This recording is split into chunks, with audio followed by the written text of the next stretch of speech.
નમસ્કાર દોસ્તો, ફરી એકવાર આપ સૌ કોઈ મિત્રો માટે ગુડ ન્યૂઝ લઈને આવ્યો છું. મહત્વપૂર્ણ અપડેટ સાથે નવી વિડીયોમાં મુલાકાત કરી રહ્યા છું. એક બાજુ સીસીઈ મેરિટ લિસ્ટને લઈને ઉમેદવારોમાં ભારે રોષ જોવા મળી રહ્યો છે, તો બીજી બાજુ ફોરેસ્ટ ગાર્ડની ભરતીની જગ્યાઓમાં વધારો કરવા સીબીઆઈટી પરીક્ષા નાબૂદ કરવા પૂરજોશમાં આંદોલન ચાલી રહ્યું છે.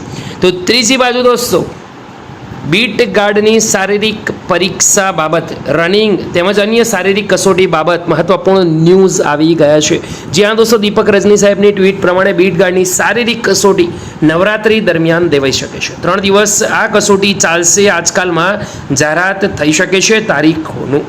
સૌરાષ્ટ્ર, મધ્ય ગુજરાત, દક્ષિણ ગુજરાત અને ઉત્તર ગુજરાતમાં મેદાન નક્કી થયા છે. વન વિભાગ શારીરિક કસોટીના કાર્યક્રમને આખરી ઓપ પણ આપી રહ્યું છે. મહત્વપૂર્ણ અપડેટ દોસ્તો, વિડીયો ગમે તો લાઈક કરજો, અને જો તમે પણ શારીરિક કસોટીની તૈયારી કર્યા છો તો આપણા પ્લેટફોર્મ પર જોઈન થજો. બીજા સુધી માહિતી શેર કરવાનું ભૂલતા નહીં. ફરીવાર મળીશું, ત્યાં સુધી ગુડ બાય, ટેક કેર.